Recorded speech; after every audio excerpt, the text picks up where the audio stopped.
1. Boom, Jake, Johnny, fellas, welcome to the High Button Sports Studio. Glad to have you here. How was Christmas? How was the holidays? How's everything? It was good. Good? Thank you for having us back on. No worries. For me, at least, it's been, 4 years now, I think? Closer. Yeah, A little closer. That's true, Jake.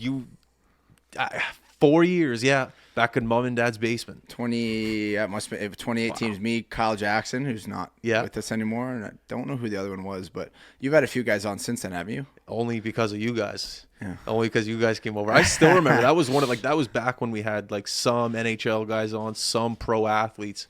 But then to have a pro team in Halifax in my mom's basement was just a big deal back then. I remember just freaking out when I don't know who was in charge of the Thunderbirds media back then, but it happened, and it's kind of full circle. So welcome back, brother. Well, thanks for having us. Johnny's relatively new, if you want to introduce yourself or not. But Johnny Pearson, first year with the team, so kind of bounced around the league a little bit. Started in Saskatchewan, went to San Diego, kind of got traded around a little bit after that, and then had the opportunity this year to sign as a free agent. So it was nice having some former Buckeye teammates on the team already. You went to Ohio? You went to Ohio State? Yeah, so we were teammates and roommates together, same class and everything. So it was nice to be reunited and not really feel like I missed a beat kind of joining the new team. So it's really nice. We got 5 of us on the team now. Oh, yeah? Yeah, so there's me, Johnny, Tarafanko, Fennell. I don't know if you met him yet, and Shanks. Shanks was here with me. Shanks was in the basement at the parents' house. Yeah, he's one of the OGs. So nice. We drafted Tarafanko 2 years ago, and then we just picked up Pearson this past offseason. So are you getting a little bump on the paycheck as a scout? No, that? Not quite. 2 for 1? No? I've been trying to, but he hasn't done too much yet. So hopefully down the stretch, once he gets his first goal with us, then maybe I'll get a little bump here and there. But I like that. Yeah, first goal's coming. Yeah, this is great. I've always wanted to kind of ask this question. I asked this to these boys 4 years ago. What's it like coming to a new market? Yada yada. But you were already in the league before the team started. So when you're in San Diego, what are you guys hearing about? Oh, the Halifax Thunderbirds. What's going on there? And you see photos of the fans, and what was the buzz around the league from another team? I mean, I think firstly it was just an awesome opportunity that the league's expanding and adding new teams and adding more.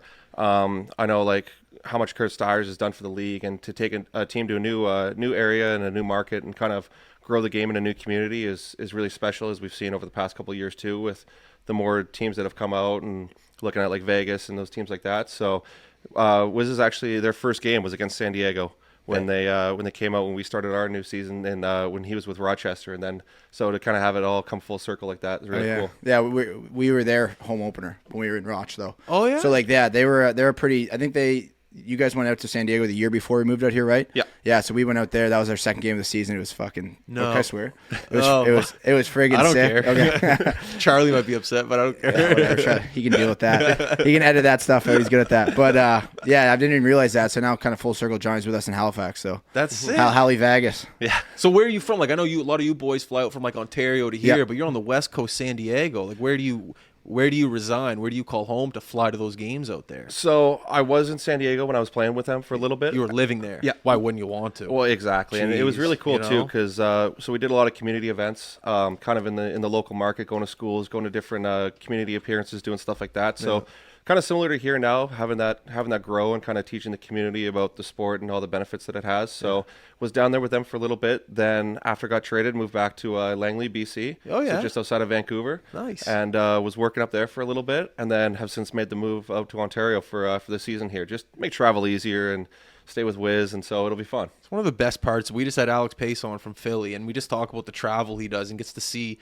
North America, at least for the time being a pro lacrosse player. Such a perk you guys have, let alone from playing. That's great, but the sights you guys get to see, it's awesome. Yeah, I mean, especially with some teams like Vegas. Oh, San I know. Diego, NLL picks their cities right. Yeah, of course. I mean, we've kind of, aside from the San Diego trip my second year, I mean, our Western slate is kind of in shitty. We go to Saskatchewan this year, went to Calgary last year, so can't complain that bad. But I haven't been back to San Diego.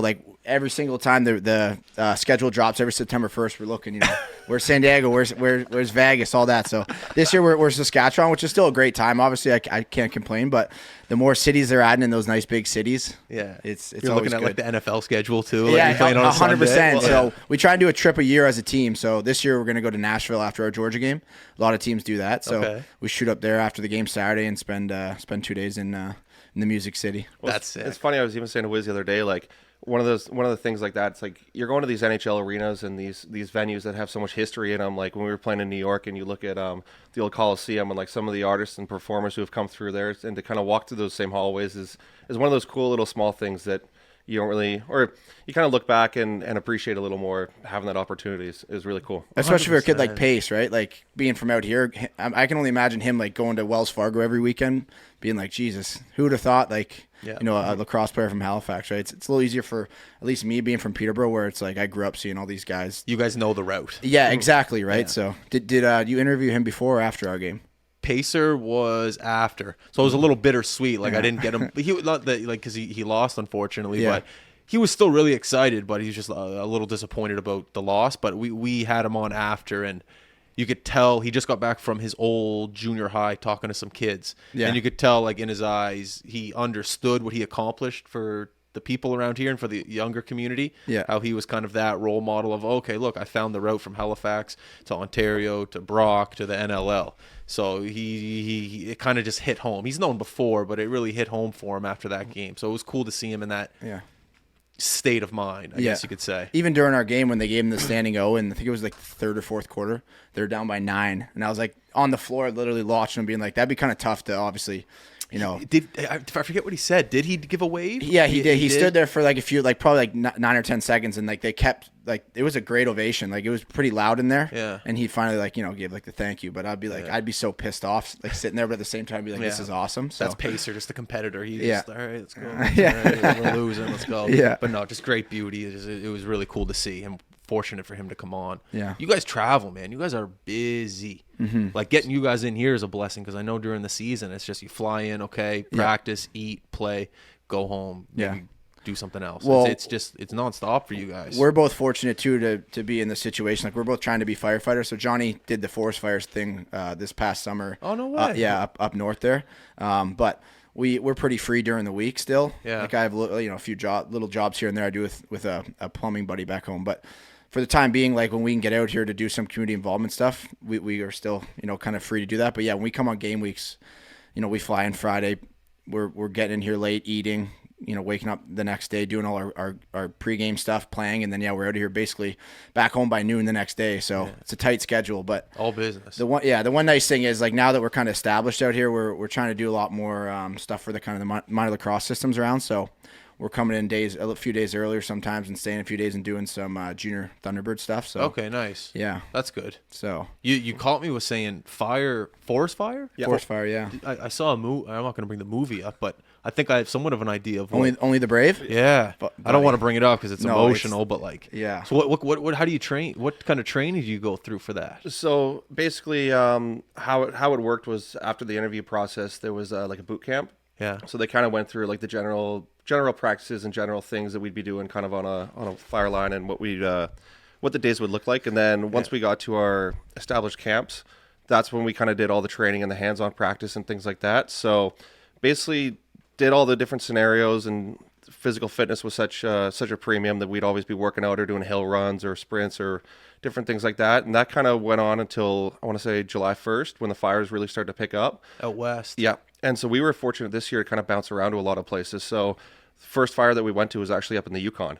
And so we went up there and they had a real bad fire and it was taken off. So got sent up, drove up with all of our gear and all of our trucks and went up there and then bounced around kind of the province a little bit to Vancouver Island, eastern part of BC, went to Jasper in Alberta for a little bit and was kind of running around there and basically chasing fires all summer. So wow. Yeah, it was a really cool experience. But so only the brave, is that like a kind of a rare instance where the fire gets that bad? Like, are you going in most situations and going, okay, we can handle this? There are some situations like that where shit hits the fan and it's real bad. I can think of one time this summer when we're eating lunch on a hill and we're watching this fire creep up and eating lunch. Oh yeah. Well, and it kind of hits a point where it's like, okay, we got to go right now. And we run down the hill and we look back 2 minutes later and where we're sitting is completely engulfed in flames. And we're just thinking, oh shit, if we didn't make that decision right there, it could have went sideways. So that's where there's a lot of science to it. And there's a lot of kind of calculations, and you're watching the weather change and all these different factors that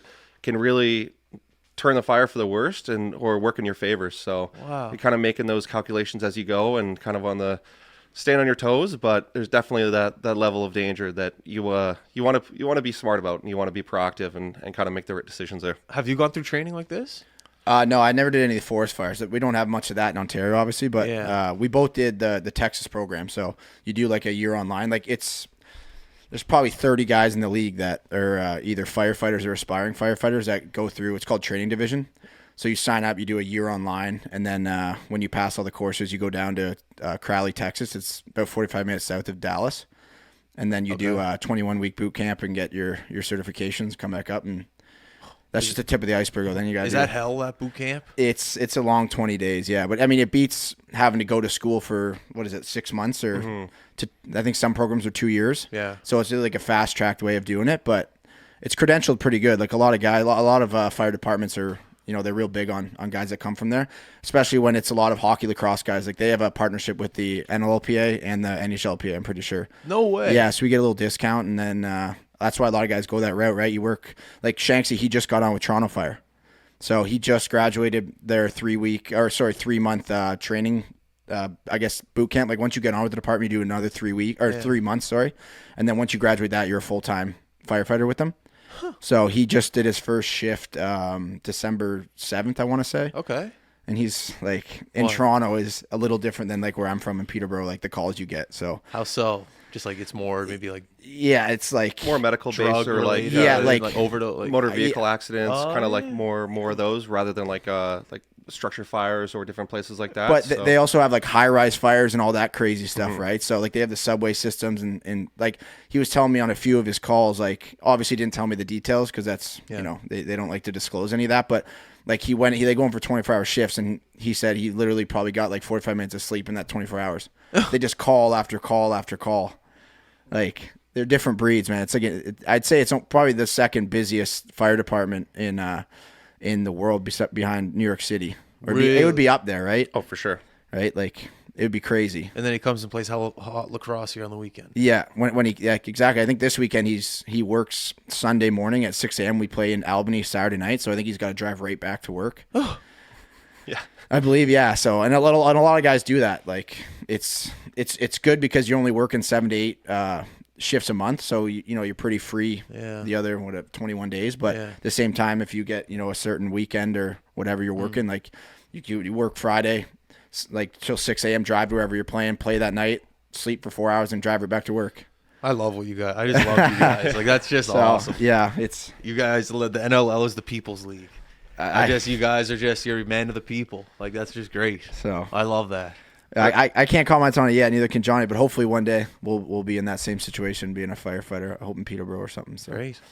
Yeah. You guys know you have the most goals for in the NLL? I did not know that. 51? I had it up there. 51? 50. What? Is there an NLL tab open on that? What on that? You guys have the most goals for. 51, I think it is right now. In 3 games played, 2 wins, 1 loss. Nice. Yeah. 51. What about goals against? 30. Is that kind of a middle of the pack? Do you know? Oh no, it's not. 37. Well, we just got 18 dropped on us, which even though there's a lot in the 30s. Yeah. So it's nothing crazy. But. And some teams have played 2 games, some teams have played 3. So okay. Yeah. So is the message in the room shoot? I guess that's all you can really do in lacrosse. Yeah, you got to shoot and stop people from shooting. We had 78 shots last game, so that's high. Is it high? 78? Yeah. Like I'd say average is between like 50, 60. Yeah, that makes sense. Yeah, that we play. Buffalo always plays us well. You guys are such a tight core. What's it like coming into a dressing room where everyone's just not, I want to say tight, but you guys have been together. I feel like there's been a certain core there for as many years as there's been with the Thunderbirds. Was it intimidating coming in, but this guy? Like, how was the... Yeah, I would say for me, at least, it wasn't as intimidating knowing kind of a lot of the guys or playing with a little bit. Yeah, but I mean, the first thing I could see was just the camaraderie between everyone and the leadership. And like you say, that kind of core group of people who have been there, who have played for different teams, who know what it takes to win, who have been around the league and have that experience. And so to come in and just see that leadership and see how everyone acts with each other and how everyone's on the same page with kind of all the results that we want and all the objectives was awesome. Yeah, no, absolutely. And it definitely helped him knowing all of his Buckeye guys, and then obviously just kind of speaks to the league being the people's league. Like a lot of guys that you play against, you kind of know through one degree of separation. Like everyone's kind of lacrosse is a tight community. Yeah, it's a very tight knit community, right? So if you don't know the person personally, you know somebody who does, right? Yeah, for sure. But you played against each other at one point in your career growing up, either in in the some minors league, or in the summer ball, in or some in league across professional. Canada. So. Come in playing your first game at the Scotiabank Center. How was that? It was amazing. Yeah? I mean, especially now that all the restrictions have been lifted and fans are able to get back in the building, the atmosphere was buzzing, and you could tell that by just all the fans, how loud they were cheering, the passion that they have for it, and so it was special. It's a special arena, the Nest, and it's great. I'm looking forward to the game on the 13th coming up against Albany. Yeah, absolutely. That's going to be sick. Because people, not that people are sick of hockey here, but as soon as the World Juniors are done, it's like, okay, great, let's get another sport in here. Let's see the boys play some lacrosse. Yeah. It's going to be sick. Well, and that's, I think, too, it's like that high-paced, fast sport where a lot of people, you don't need to know the rules per se to enjoy the game. That's what I always say. Exactly. And it's that kind of like that hybrid, that mix between the basketball and the hockey physicality where despite not knowing maybe a subjective holding call or a slashing call, how fast the ball's moving and the creativity of guys in the league, especially now, and what some of the players are doing is unbelievable to see. So just getting new fans out, and as we've seen with kind of this year and introducing the game to new people and just seeing their response and how well it is sick. Yeah. Can't hide against the physical aspect of it too.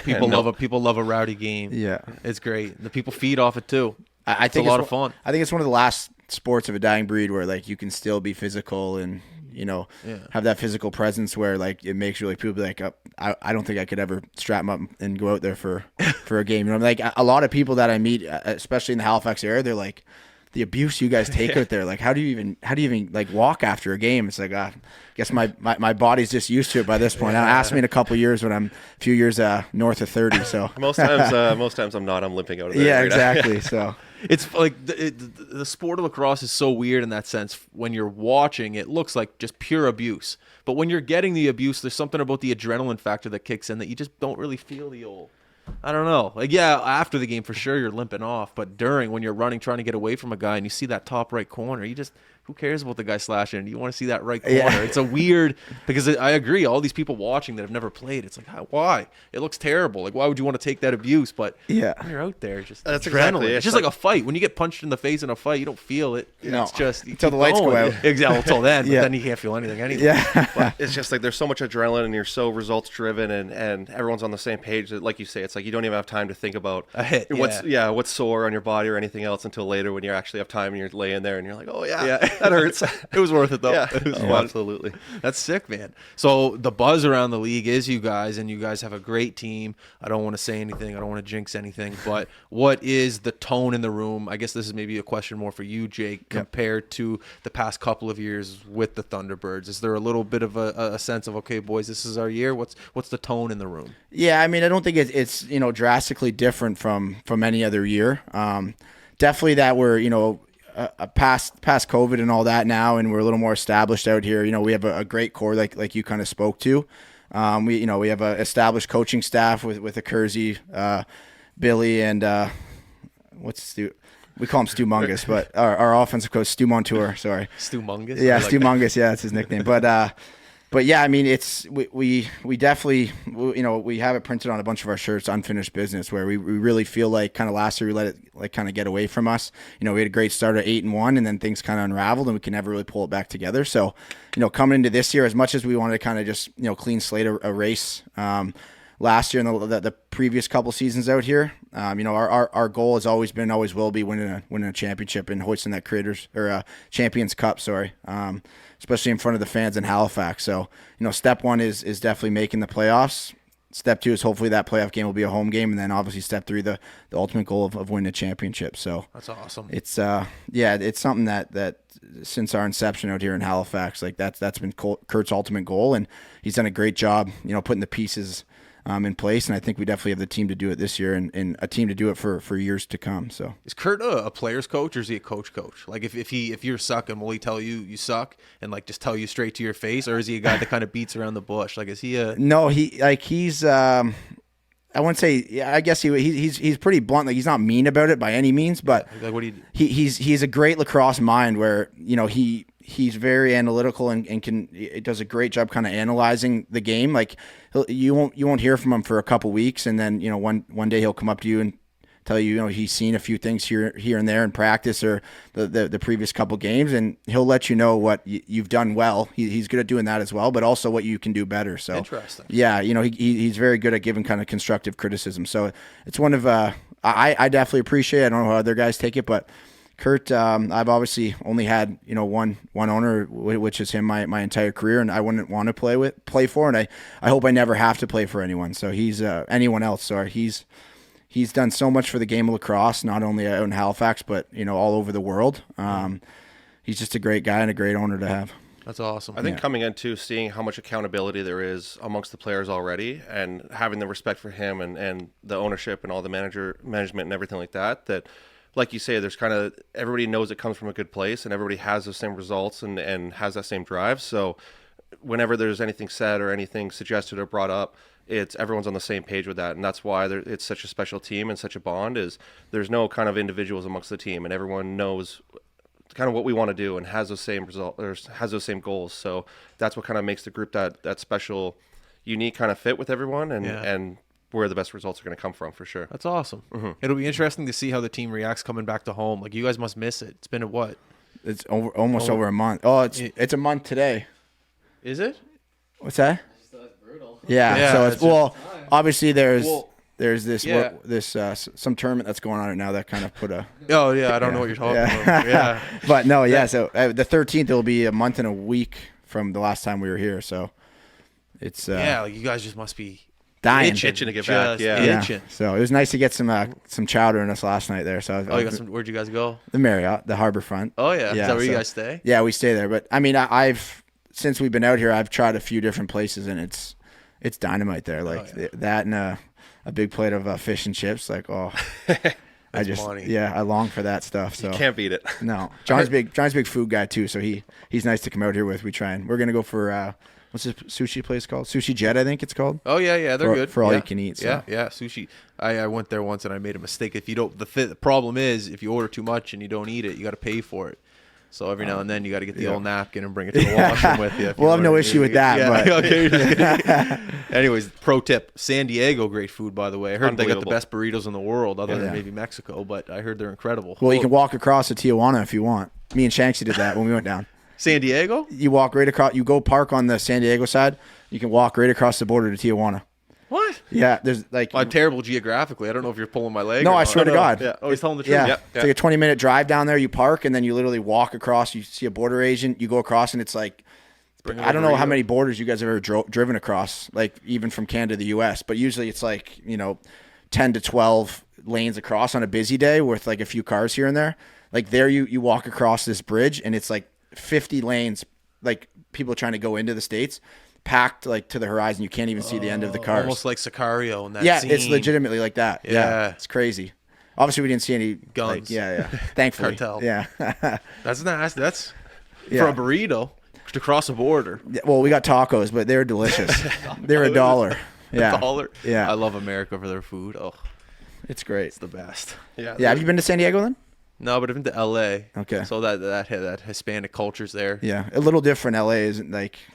Yeah, big time. I mean, when you look at like San Diego compared to like LA, it's like roughly the same area, but double the people.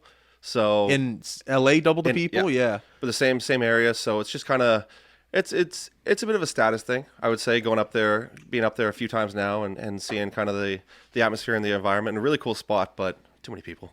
Oh, yeah, I know. I love that about here. Mm-hmm. It's just it's a growing city. There is people, but like it's just kind of undiscovered still. It's still it's just nice and quiet, enough. I like how like if you need to go get groceries or anything, you can jump in your car. You're there and back in less than an hour, right? Like it takes you 45 minutes to go 3 kilometers in LA. Yeah, like it's nuts. And even the traffic coming down to San Diego is like you do not want to be on the roads from 3 to 7, or you're gonna be in gridlock standstill, just waiting to go somewhere. Yeah, thing I love here is the cottage country. It's like 20 minutes you're in the woods. You're on a lake. I need to get out there. You have a cottage? Oh, it's a family cottage. Well, But if you ever get some mics there, I'd love to come out in the summer. hey, I'll let you know. I'll let you know. The bunks are full, but once we get some room up there, we'll bring you out. Sounds good. We try to get up there because it's right on a lake, but we can't skate there. Nothing's freezing anymore. That's my one if right now about Halifax. It can't. The weather is a little mild. I love a good skate. The Uber driver actually on the way over was Is he complaining about it? just out of the blue. Yeah, he's like, yeah, It's the warmest winter since 2016 or Yeah. something. Yeah, he people said. love weather here. I don't know Yeah. if you guys know that yet, but weather's a big thing, a topic. It's people love it. I can sit here and talk about the weather all day. Yeah, I mean, I like I'm a big pond hockey guy too. Like in Ontario, obviously growing up and still, and we've, I don't know if it's a nostalgia thing or whatever, but I'm always like, when I was a kid, I just feel like winters were so much better. Not that I like the snow too much or the cold weather, but there's nothing better than strapping on the blades and going playing some pond hockey. Nothing better. So a few warm drinks. Oh, Coffee. and cold ones. And cold ones. I like a nice coffee and Baileys or some whiskey and coffee. You know. Throw a little something in there. Yeah. What's the key to a good face-off? How do you win a face-off? So there's technical. And how nice is it having him? I mean, he's pretty good. It's a luxury. You're like a Rolex. It's just like I wouldn't go that far, but maybe like a T-saw. Yeah, he's a Breitling. He's getting up. But no, I mean, technically speaking, like there's obviously some things there, but I think the most important is the four guys around you and just having them where, you know, it's going to make not only you, but the unit successful, right? So I've got Graham Hossack, who is a mutant and a machine, so he runs through anything. Go grab the one lacrosse stick for me. That's not good enough. I need technical. But then we, you know, technically speaking, it's something that, you know, going to school, I was always a kind of a do everything midi, and then I got there and kind of got thrown into the specialist position. And Yeah. This is the captain for Philly stick. oh gee, I can't put my hands on that. Oh no. Get the other one. Give me the other one. I'm not touching that thing. That's ugly colors. I knew he was gonna grab that. But That's a little better one. Like seriously, like in terms that of like thing. set plays and stuff, like just having him. so right off the bat, like this would be illegal, but this would be a great face-off stick. About That's illegal. thin it is, yeah. I left it out in the cold one year and forgot about it. Brought it back in. That's what it looked like. Does the ball even come out? No. Oh no. So yeah, this would be great. I'd win $1 million with these, but it's like box. I don't know if you've seen much field lacrosse, but like I played it. the PLL, like when I play for the Water Dogs in that league, and it's totally different. Like NLL, there's lines, so you line up you're 4 inches away from the ball. So you can't touch it. No, you can't touch it at all. It's hard to lean and stuff. And like in outdoor, you're so close that a lot of times it's gonna be the quicker guy who gets over it faster, right? Yeah. But in box, you're this far, so you got to make sure that you really kind of punch down the line at a 45-degree angle. So you're trying to get more onto your heel rather than in the middle. Like Yeah. You're trying Oh, yeah. to get the ball here, so you're trying to get above it. Exactly. So like this, the throat of your stick's the strongest part of your stick, right? And now in today's day and age, like every person that takes face-offs at a high level, they use a face-off head that's manufactured from like the middle of your stick down. Oh, so you have two sticks? You Yeah, have I have 2 face-off sticks. and a- Yeah, so He has about 5 sticks that he brings. I bring a lot because they don't last very long or they lose their integrity. So like you're always trying to punch into the throat here. So like this is called motorcycle grip. So that's what you do like you're riding a motorcycle. Okay, yeah, motorcycle. And Yeah, then I this got is you. neutral grip. So what do you like more? So outdoor I do neutral, like a PLL, and PLL. then indoor I'll go down on a knee. and Why? go. Why? So I don't know, just like I'm more successful outdoor. Like the thing about facing off is like Americans, they're very specialized in everything they do. So like there's like the guy on Philly on Pace's team, Trevor Baptiste. He's one of the best guys in the world, if not the best.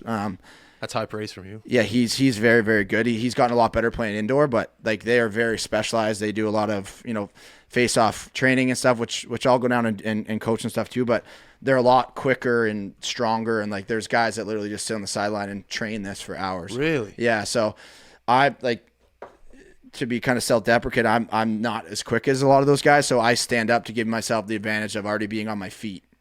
So I can do like bottom sidle movements. So I'll go neutral grip, do what we call rakes or counters where they're all like on the knee still. Yeah. And then indoor, you can look at the ref and I'm just being back here. I'm a little more experienced, a little more well-versed with that. Oh, so you don't listen for the whistle? No, outdoor, I listen. Indoor, like NLL, if you watch me, every time, like both guys usually. So you're going like this? Yeah, everyone's like down like this looking. You try and obviously time it I out. didn't notice that. Yeah, so- Okay. I guess a little similar to like kind of hockey face-offs too, where you look at it, it's like every face-off is a little bit different with different techniques. So Yeah.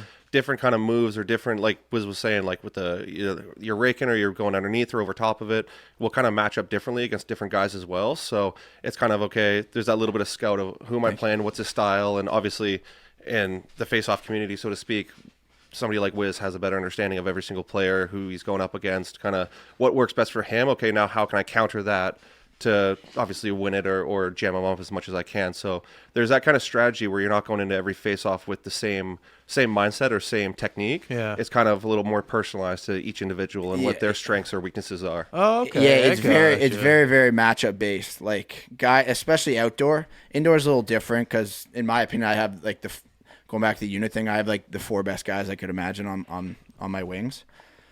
Hosak, Tarafanko, the Jamie, Jameson, and then either Clark Pearson, who you had him on, or Shanksy. Great guy. Yeah, great guy. But And that's even where it differs too between the indoor and outdoor, is the position of guys. Yeah. So in field lacrosse, you'll have 2 guys on the wing, or like on each wing, but those guys will be further away, so you have a little bit more time. And and you have more space on the field, and with the rules of, okay, I can play it to this spot, and I know I'm going to have an extra 2 steps versus having 8 guys running in and all kind of surrounding on you, where it's, okay, this needs to be a lot quicker, a lot snappier, and play this to this guy right away versus, okay, I'm able to run onto the ball and take it over here and win it to this area. So you've been watching face-off film or something? I know a little bit about the game. It's like I've played before. Yeah, but in box as well. But like in field, they're adjacent to you, so I'm facing off here and there to the sides of me. Yeah. Where indoor, they're in front and behind you, right? So a lot, like your easiest exits, they call them, once you secure the ball, is usually in front of you or behind you. So in field, it's a lot easier for guys to run away and get some space. For box, it's like you're not out instantly. You're looking up like this, and there's the Terminator coming to take your head off.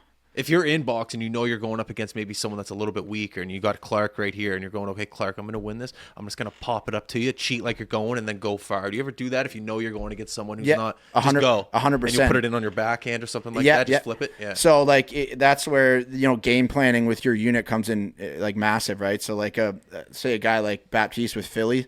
I'll just go 2 and 2, so just match feet with people. Yeah. Where he might drop a guy back, go 3 and 1, so he can try and box out the 2 outside guys and pop it to a guy in the middle coming up through. Yeah. Stuff like that, right? So, is there any guys that are like not good at face-offs, but it's just a total muck? Like they just they don't even care about the ball; they care about your body. Yeah, you're speaking one right now. No. Oh yeah. Fuck the Come on, I'm a little bit of I'm a mix of both, so I'm a hybrid, but. Definitely, you'll have mucking it up sometimes. You're not afraid to just. Definitely, me and outdoor. I think that's that's why I stand out, because I have the advantage of already being up on my feet, so I can shoot for a bottom side or a counter, and then hopefully get my 2 wing guys in. So both the guys in my outdoor team with the Water Dogs, they're both Team Canada guys, or they were at the last World Games with me. So we kind of have some. We're comfortable with each other, so we kind of know where to work off each other and pull the ball to and stuff. Nice. Yeah. So it's a cool little game inside of a game. What are some of the skills you guys learned? Obviously, you have a skill of face-offs, but at Ohio State, what are some things that you learned from there in order to turn it into a pro game? Field and box, not totally different, but they're different. But what are some things you liked? I would say Wiz can speak on the field lacrosse portion a little more because he's had a little more experience. Yeah. But I think the big thing would just be kind of how you play within a unit and how you work together. So, I mean, even to kind of go like a little reversal with this is when we were at Ohio State, we were one of the, as far as I know, one of the first clubs that actually started doing box lacrosse practices in the fall. So every Wednesday we would go out, and we had a facility in Columbus called Resolute Box Lacrosse. Okay. And so we would go out there and we would go play games all week for that day, because a lot of these field lacrosse players, they've only played with a 6-foot deep hole for their whole life. Forever, they've never done it before. Yeah. So now kind of we move into a closer environment, a little more fast paced, and it's kind of taking a lot of those skills and now applying them to the field lacrosse game, where, okay, I have a little more time, a little more room.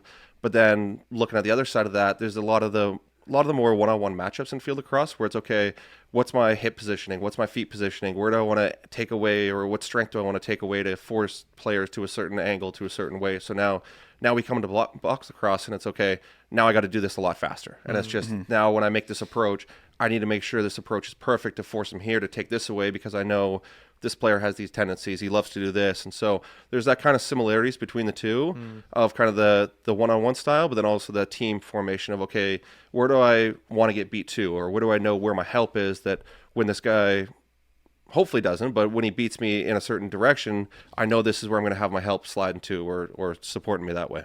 I think lacrosse is one of the best sports, if not, well, no, probably better than hockey. Lacrosse is the best in terms of watching video. I remember the first time I ever watched myself play lacrosse, and it was in the. Have you guys ever played in that Prague tournament? No, we've been to Prague before, but look, on lacrosse related. Okay, well, that sounds like a great Yeah.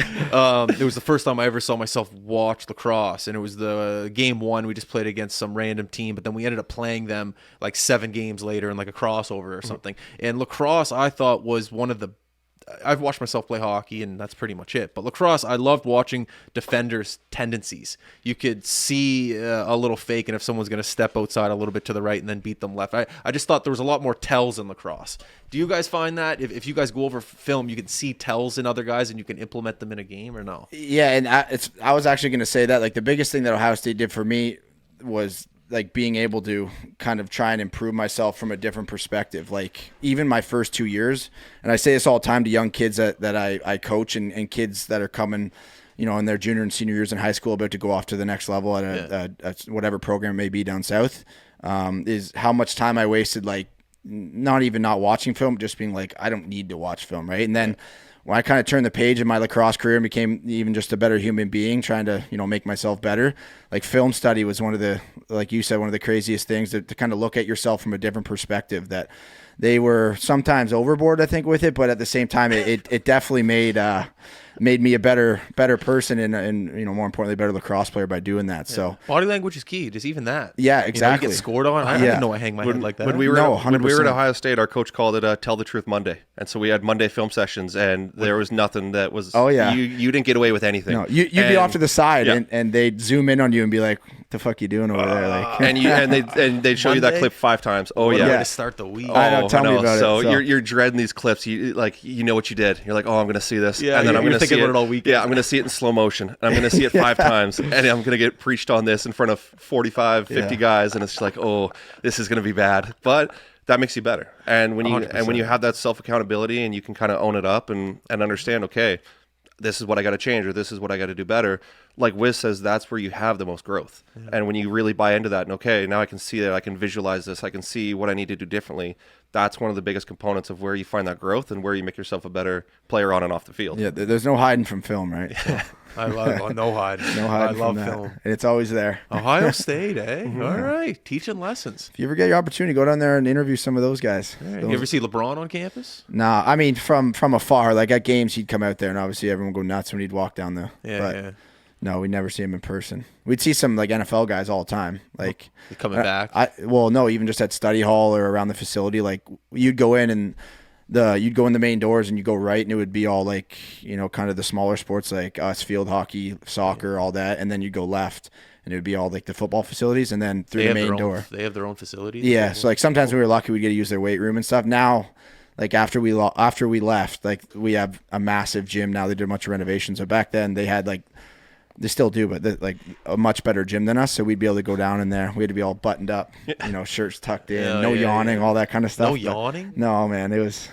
Oh yeah, yeah. But seeing some of those guys, or like we'd have former NFL athletes that would have bye weeks or it'd be off season, and they would come in and they're working out beside us, and like you just see the sheer strength and power of these guys. Just another level. Yeah. Oh, it's something that you don't really understand. Like I've never seen an NFL game. I don't. It's crazy. Well, even seeing them up close and personal. Like you see them in a picture with a T-shirt and whatever, and you truly don't understand it until you're watching them put up 4 or 5 plates beside you, and you're just looking at this for fun. Yeah, and doing it for 8 reps. And we're like pumping 135. These guys are just 8 plates on. They're just this is a good Monday for me. Just Americans in general though. Like even guys on our team. We had a guy, Jared. He was like 180 pounds from California.